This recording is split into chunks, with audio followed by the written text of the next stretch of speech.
Welcome to Pablo Torre Finds Out. I am Pablo Torre, and today we're going to find out what this sound is. I broke my back one time doing a dunk.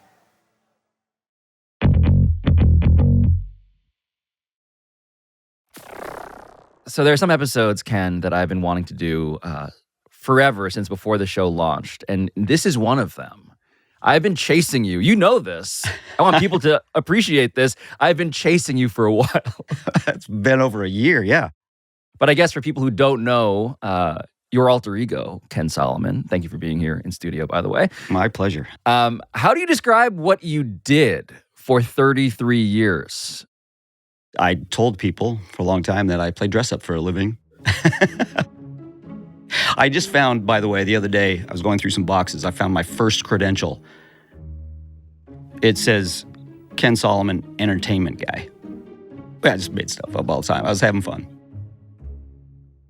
That's all technically accurate. Yeah. And yet wildly insufficient for why I've been chasing you for a year. There was a reason why I was paid not to speak for 33 years. So, at what point do you reveal your true alter ego? Right now.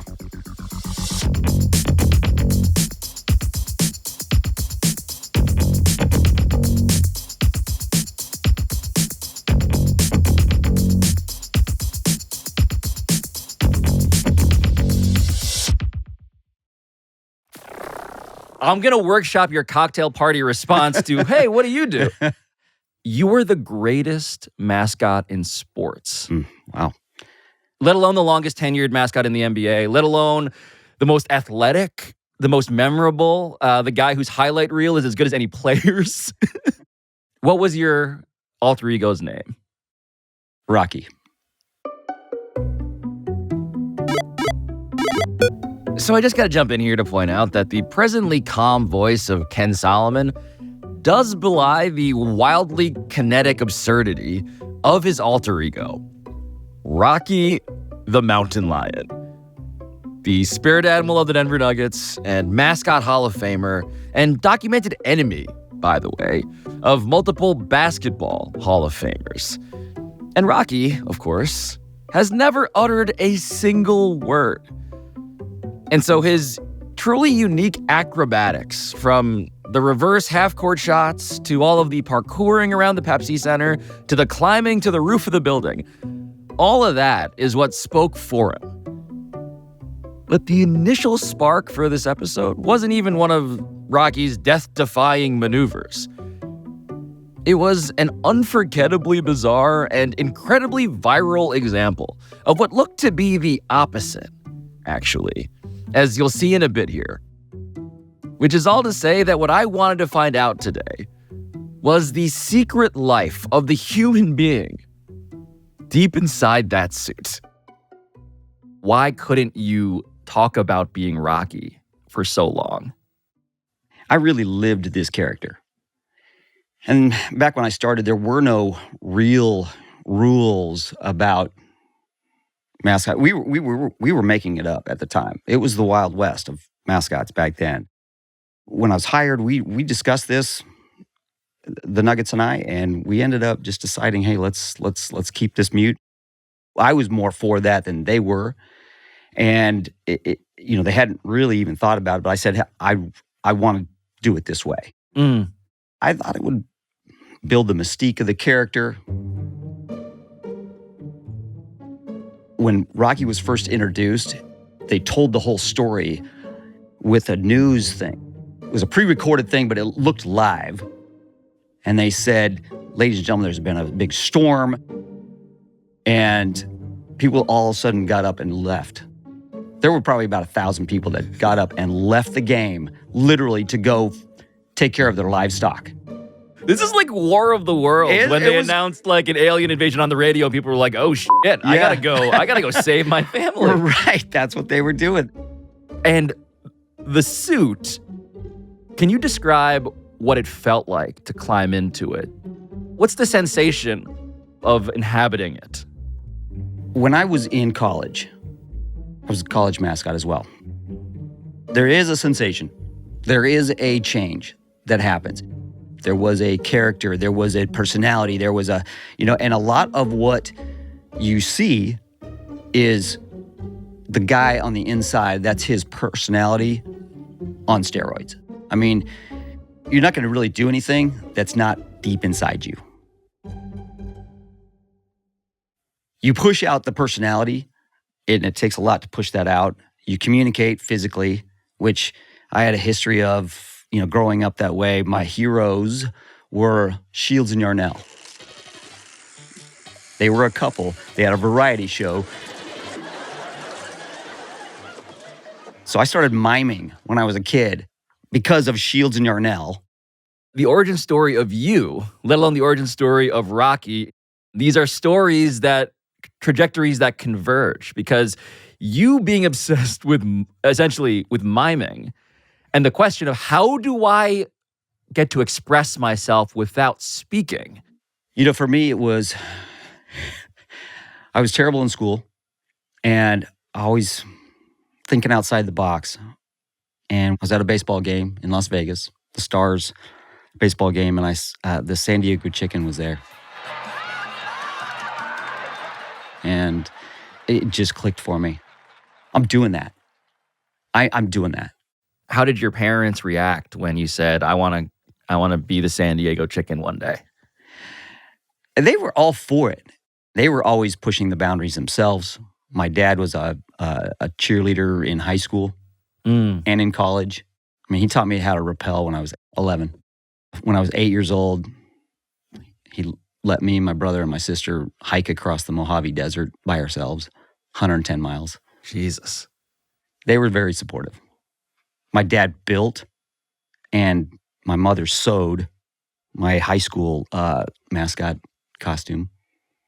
So this is a family business in a sense. This was a production that everybody got to supporting. Yeah. Is a pretty unique bit of wiring for someone who becomes the longest tenured mascot in NBA history who cannot talk. I literally felt more comfortable in his skin than my own. When did the degree of acrobatic ambition enter the picture? Because Rocky, to me, is synonymous with the batshit crazy stuff that you would do, which I believe to be unparalleled. And there's some amazing mascots in sports. Amazing. But the stuff that you would do, I want to run through some of it, because did you design the stunts? How did that become key to what you were? A lot of trial and error. A lot of the collaborating that I did around the office. Surrounding myself with good assistants. We did a halftime one time that was the OK Go video with all the treadmills. Yes. My assistant was like, hey, man, how big can we go? And pretty soon, he had, 8 treadmills being delivered?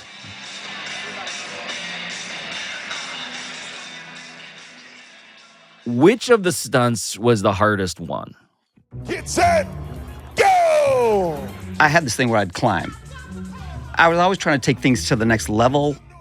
You loved climbing. Loved climbing. He's going all the way up. So I would climb up to the top of the arena, and I said, how can I push this? How can I take this to the next level? Well, I found that there was a door at the very top of one of the sections that went out on to the top of the building. So I thought, what if I run from center court, climb to the top, go out the door, clip in, rappel down the side of the building, unclip, run back through the hallways, get back to center court in one break. I didn't get to center court, but I got to the edge of the court. Like during a timeout? During a timeout. Yeah. Good God. Yeah, that was exhausting. Other mascots weren't doing this shit. You know that. Yeah. At a certain point, it felt like you were just challenging yourself. I was. I wasn't in competition with anybody else. It was just, what's something fun, crazy that you wouldn't normally think of doing? Right. It's like, okay, I could shoot from half court, or I could do it backwards.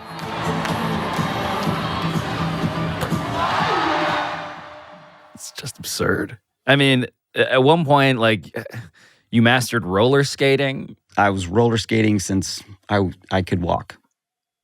Of course you could. Yeah. You rode a motorcycle. Which was your favorite? Which was the one that you are like, this is, if I have one highlight that I want to be remembered for, it is this one? Stuff with Charles Barkley, amazing. Amazing. That was magic. How did that start? What's the origin story of your feud with Charles Barkley? Okay, so at the time, Charles was the bad guy. He was making news off the court. He was throwing people through windows. One game, as he's, walking around, I kept taunting him a little bit, like, hey, just throwing a little jab as I walked by. Right, pantomiming. Yes. Like a boxer's stance. Yes. And then finally, later in the game, drew a line in the sand, so to speak, on the court. And he's like, stops, he looks at me, he's like, yeah. It's cool, man. All right, come on. No, come on. Let's shake on this. Let's shake. Oh, okay, great. Yeah, I walk over, go to shake his hand. He grabs me, pulls me in, boom, pops me in the face. And literally, my knees buckle, I'm out. Dinged me for just a second. The next thing I remember is the referee standing over me saying, get off the court. We're trying to play professional basketball here. Right. And the unconscious body of this mountain lion is in the way. Yeah, he thinks I'm just, playing it up. Right, doing a bit. Yeah. I go back in my room, take the head off, and I'm looking in the mirror, and my lower lip is just quivering because my nose is bleeding, my tooth is loose. Oh my God. My lips are bleeding. He hit me. And I thought, is he really that guy? It just didn't ring true to me. So I collected my thoughts for a second. I go, you know what? No, I need to find out. I need to find out now. I need to find out tonight. Give me my stilts. I yelled to my assistant, get me my stilts, get my stilts. He's like, what are you doing? I'm like, I'm going out there on my stilts. I'm going to find out how far he's going to take this. Let's go. I go out there and I stand next to the huddle. Almost. Like I stand next to the bench. I get near the bench. And then I'm doing the Fred Sanford, thing, come on. And sure enough, he walks over, looks me up and down, and goes for my crotch. Sir Charles disqualified for delivering the low blow with his forehead. But he doesn't hit me. Doesn't make contact, makes it look like it. And I stumble and I grab my crotch and I'm like, oh, this is, whoa, But I knew right then, he gets it. This guy gets it. So the very next game, I said, this is what I want to do. I want to full on set it up like it's a fight. Yep, of course. Of course, my guys were like, no. You're not doing that. Nope. They said, absolutely not, because the chances of him actually doing something with you, nil. Oh, they doubted. They doubted your scouting report, having just gone through this very unique bonding ritual. Yeah, with Charles Barkley. I said, no. You don't understand. I absolutely know he will come out. He will punch me. He will do something. There will be an altercation, and I'll take it. Round one. Charles quickly drops Rocky to the hardwood. Who said anything about a fair fight? Sure enough, he walks out, jumps up in the air. Boom. Hits me in the face. Oh, I turned like a tree going down. Wham! You are so thrilled recounting the story of how Charles Barkley kept punching you in the face. Oh, it was on after that. I mean, like literally, he would stop in my room after that. Game after game. What are we doing tonight?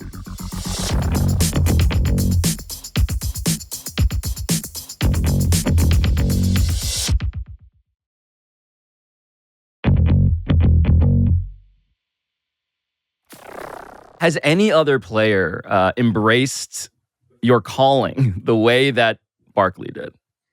Shaq was great. I was at the Hall of Game Awards. The Hall of Game Awards by Cartoon Network. I was up for Most Awesome Mascot.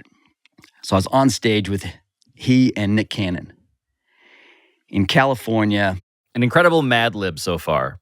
And there was all kinds of stuff on that the stage was built for. There was, bicycles, and there was a, foam pit. And when I won, I ran over and I jumped in Shaq's arms. And I said, "Throw me in the pit. Throw me in the pit." He's like, "What?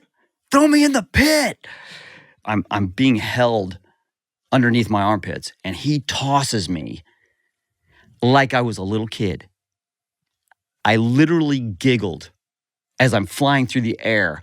It was a flashback of when my dad would throw me in the pool. Yeah. It was the craziest feeling to have this massive man toss me like I was a little child. It was awesome. But that's the through line, the emotional through line, it seems like through your whole career, is that you're chasing a feeling that only children typically get to experience. Yeah. Was there anybody who hated your guts? Players who are like, actually... Yeah, Russell Westbrook. Yeah, feelings mutual. Explain Russ's attitude towards you. He's pretty intense. I've noticed from afar. Yeah. I was throwing a half-court shot one time, and he just goes out there and blocks it. In case you've missed it, Rocky takes his half-court shot. Westbrook intercepting it twice. And then threw it into the crowd. Oh, I just stared at him, pointed at him all the way off the court. Like, yeah, dude, it's on now. And then, personally, I approached him later. That did not go well. Oh, wait. As Ken or as Rocky? Personally after. As Kenn Solomon? Yeah, a couple weeks later. And how did that conversation proceed? There was no conversation. I wanted to laugh and joke with him about it.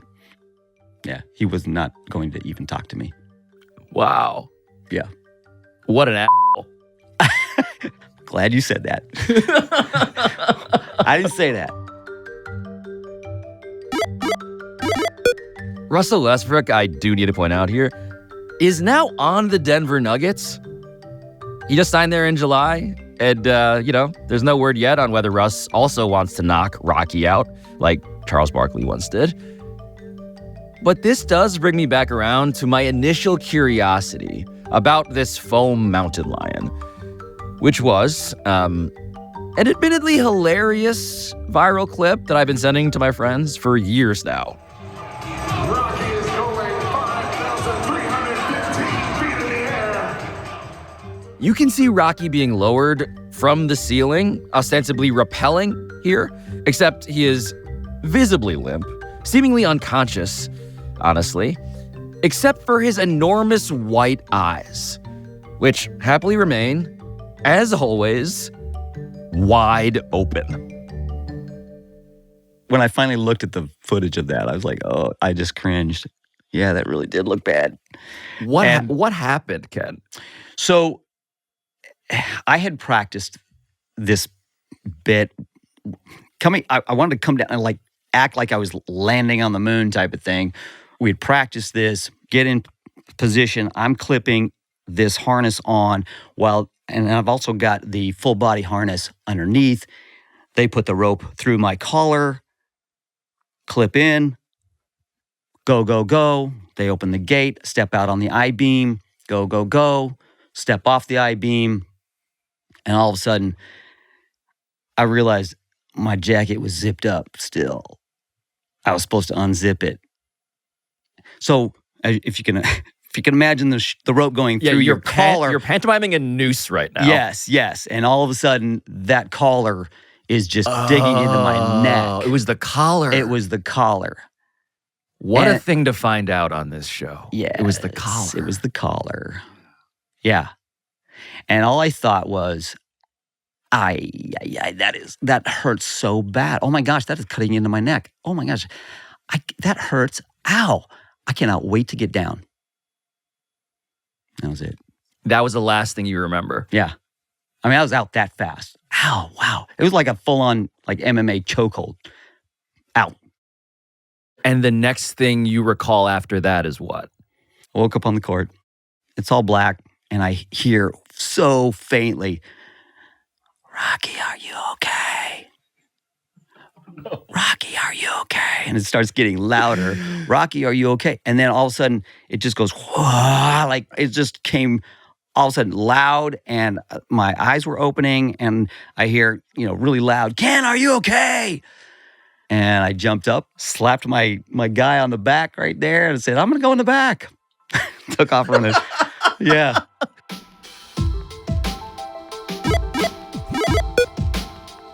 So this is where I feel obliged to remind you that Rocky the Mountain Lion's human identity was kept secret by rule for more than 30 years. More than 30 years. Okay? That is how seriously some pro sports franchises take mascot culture. And so Kenn's culture, which was older than any other mascots in the history of pro basketball, was in fact his costume. As much as anybody in sports history, Kenn Solomon was a method mascot. Which also means, it turns out, that he was kind of a professional athlete himself. Your job was to not let people see the man inside. Right. Which was a duty, a sacred duty that you treated with, of course, all of the gravity of like, this is part of the deal. Yeah. People always ask, well, what if you were sick? What if you got hurt? It's not an option. I had no backup at the time, forever. I broke my back one time doing a dunk. Broke my back. Made my way off the court before I collapsed. And yeah, I was out for 8 weeks. Jeez. L3 and 4. Jesus Christ. Yeah, shattered from a dunk. Was it worth it? Heck yeah. I mean, for years and years and years, for the next 20 years, hey man, I remember when you broke your back. You good still? People don't even know that half the time I was on an IV after a game. Or breaking down, just sobbing after a game because I gave everything. I gave everything. I hadn't considered the idea that for a player, of course, we're used to seeing them, famous photographs of Kobe Bryant sobbing, Michael Jordan sobbing. They win the finals, they win the title, and they're on the floor sobbing. Finally, a release. I did not appreciate that for you as Rocky, as an NBA mascot, your championship would not necessarily be the literal championship. It would be seemingly a random night in the winter, maybe, when you pulled off something that no one had seen before and almost killed yourself to do it. Yeah. And seemingly, of course, you had no choice for it but to be private. Privately, you got to finally release what you had been essentially penning inside yourself. My son found some footage the other day that he had taken some years ago where I was doing the Nutcracker. Please explain. Tights, the tutu, wig, fairy wings, and Rocky's introduced as the Sugar Plum Fairy. Part of the Sugar Plum Fairy.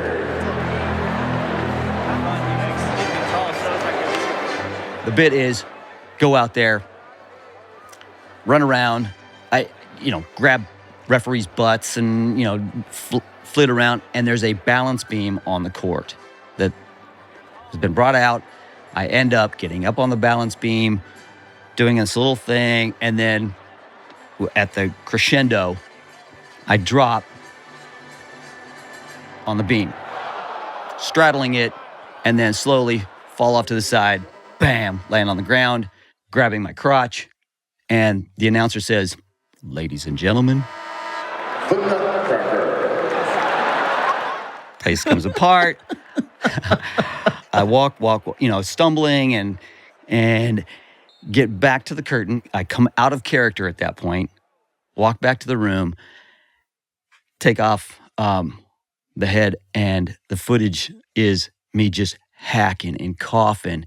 And I remember, oh my gosh, I got 104 fever. I was so sick. Nobody knows that. That was your flu game. Yeah, that was. Except instead of, scoring a zillion points, you dropped your testicles onto a balance beam and then proceeded to privately hack up the contents of your respiratory system. Yeah. That was the norm, though. I didn't have, there was no backup.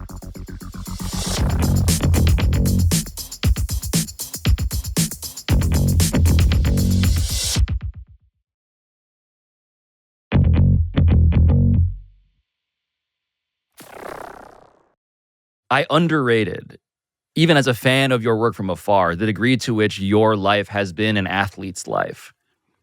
With injury and recovery, your existence was pressurized in the way that a public performer's career was on the court, but largely conducted in secret because no one actually knew, because you couldn't say it, verbalize it, what was happening in there. It was a good thing, though. I could still go to the grocery store and overhear people talking about, they saw Rocky do this. It was great to be a fly on the wall a lot of times. But I imagine, right? I imagine as someone who does a job that is very explicitly, here I am, here's my name in the show, here's my face. I would find it frustrating. The idea that people only know the alter ego. They don't know the person inside. And it sounds like you made peace with that, but I'm wondering when it wore on you, the idea of I'm also me. To be honest with you, there were times when I was frustrated with what was being reported in the media. One of the most, I would say, unique news cycles in basketball media was, certainly around what Rocky got paid. Oh, yes. Dun, dun. Dun, dun, dun. Can we fact check this? Oh, you can try. Well, look, what was reported was that Rocky was making $625,000 a year. This now, given the larger context of every story you've told me, feels like you were underpaid. Well, thank you. I appreciate that. But what can be said about this? Because this sparked all sorts of conversation around what people who didn't know what it is that you did and for how long and what it cost you, your body. People are like, this is insane. Are all mascots paid this way? How did that all feel to you? It was interesting. The Nuggets, they helped me raise my family. And so I'm neither going to confirm nor deny that. Wow. But the Nuggets were good to me. Yeah. I just like how the guy who almost killed himself falling off of the top of a building was like, this one I'm going to play very carefully. This is the bridge too far. Yes. I'll keep that one right here. What are the other things that frustrated you when it came to things that were reported in public that made you think, if only I could speak, if only people did know that Kenn was in here? Well, there's one out there that is, Rocky went to a Republican rally or whatever. I'm like, wait, I got hired for an appearance, and it was actually before the rally, and it was just, Rocky there warming up the crowd. Of course, the media spun that and took it sideways. What political party is Rocky registered with, Kenn? Right? This is what I've come to find out. Oh, my God. What is Rocky's voting record? I'm like, well, wait a second. Come on, you guys. Anybody that pays, I'll go to their rally. I don't care. Whatever. It's just an Rocky appearance. does not endorse this message. He will, though, Right. do some backflips. Right. There you go. So, and I followed the rules that were set out by my company. Look, don't take a picture with any politicians. Don't, make sure you're gone before the rally starts. This is, so I did all You're that. a pro. What do people not understand from the outside about this line of work? What's the number one thing to you that feels egregious that people are just missing when it comes to what you did? That there's an actual person in there.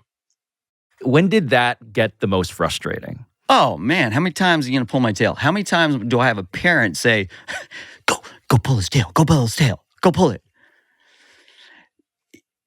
What a mascot is and does, I guess, is a mascot is the person that everybody wants to be but can't be, or gets to do what everybody wants to do but can't.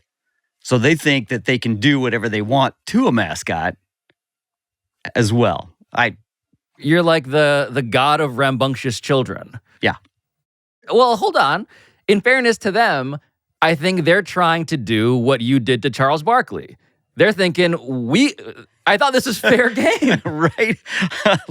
Yes, a lot of times they think it's fair game. But you reacted with the sentiment of an actual mountain lion, it sounds like, who had its tail pulled. You're like, no. Or I would just swing my leg back and give him a swift kick. Don't pull that.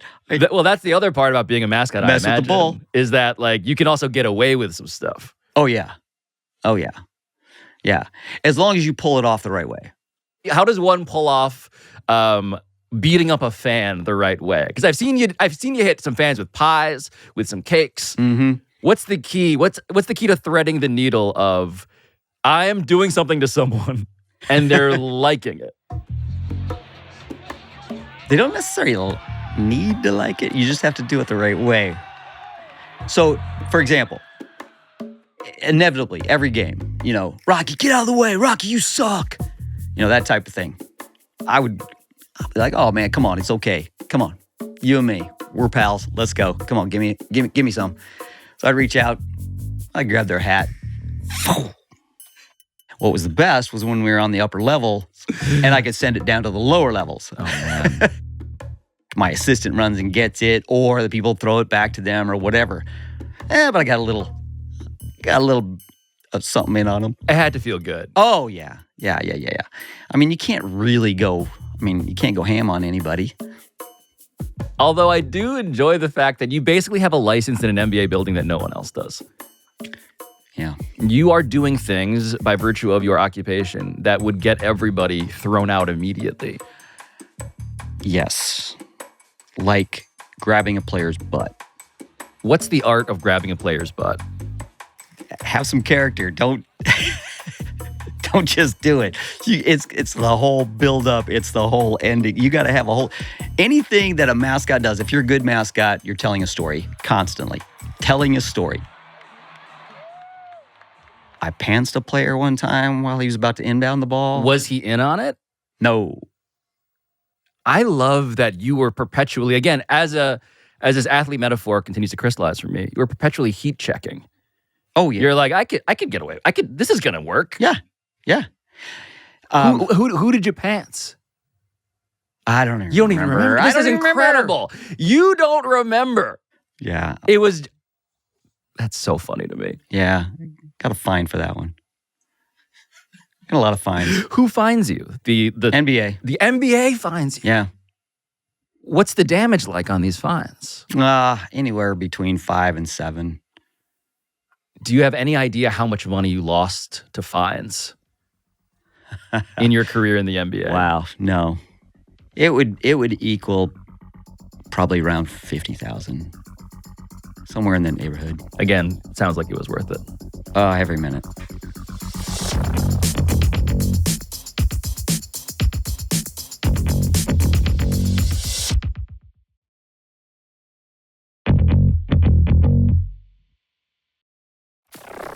By the end, were you ready to stop doing it? Were you ready to stop putting on the suit? I always wanted deep inside, I wanted to ride off in the sunset, but I never knew what that could look like. But as it turned out, my last game was filled with a whole lot of confetti. At last, the long wait is over. After 47 years, the Denver Nuggets can finally call themselves NBA There's such joy right now in the Mile High City. The first title in franchise history. So the climax of your career, of the Nuggets as a franchise, seems cosmically faded in retrospect then. It's been 47 long years. But because of the guys and the girls on this stage, and because of you, everyone out here, we're world champions! I thought, you know what? Isn't this typical of my career? It was magic. I was in awe in a lot of ways, a lot of times, of what was going on. And then, all of a sudden, to end it with that storybook ending, I just thought it doesn't get any better than that.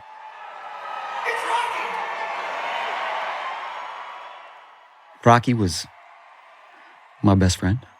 So, Is that how you see it? As a friendship? Yeah. I relied on him. If it wasn't for Rocky, I don't know where I'd be. I went through some depression times where if I didn't have to get in costume, I don't know. I honestly, I don't know where I'd be.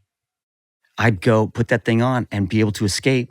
I never escaped with alcohol or drugs or anything like that. That was my drug. Rocky was my drug. And I would go out, get the endorphins going for myself, but then also to be surrounded by smiles. I could make it through another day. Yeah. So it was a trip. It was a trip. Explain the line of succession here. Explain how that has worked as you've been trying to negotiate and figure out, well, what happens to me now, to us now. Yeah. Can't really go into too many details about the succession, other than, he's in good hands, and I'm not too far removed. I was never under the assumption that I would ever, own Rocky or that Rocky was mine or anything like that. It was a opportunity for me to do what I love, get paid well for it. I got some good advice along the way from like Mark Randall. Mark Randall played for us, ended up being my assistant. Former NBA player, former Nugget. Yes. Mark Randall. Yes. And he played with Michael Jordan. Yeah. The Bulls, the Timberwolves, the Pistons, the Nuggets. Great guy. He one day has to put me in my place and say, you need to understand this is going to end at some point. And like any player, understand that, you've been doing this a long time, more than any player, but at the same time, it's temporary. And that was good advice at the time. It was great timing on it, and I started preparing for the afterlife. What is the afterlife of Kenn Solomon like? Having gone through his first death, so to speak, what's it like on the other side so far? It's a little bit of rediscovering, and at the same time, a breath of fresh air, and realizing that that's not me. And I'm okay. I had so much attitude and swagger and clearly and things like that where, these other characters are it's different, but it's okay. I don't think I'll ever, I'm pretty much sure that I'll never develop anything like that in that way again, but it's okay. Is there anything you want to say at the end here to Charles Barkley, wherever he may be? You're going down, punk. It ain't over. It ain't over.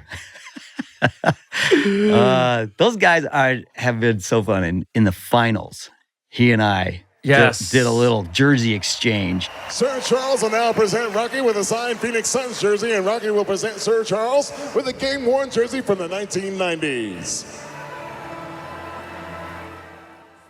And I got to punch him got one last jab in on him.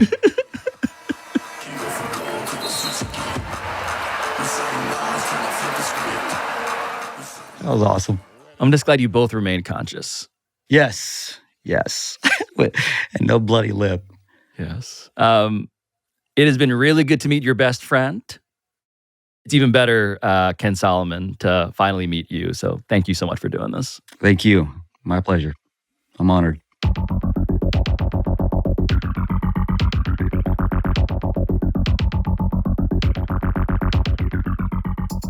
This has been Pablo Torre Finds Out, a Meadowlark Media production. And we are produced by Walter Averoma, Ryan Cortez, Sam Daywig, Juan Galindo, Patrick Kim, Neely Lohman, Rob McRae, Rachel Miller-Howard, Ethan Schreier, Carl Scott, Matt Sullivan, Chris Tuminello, and Juliet Warren.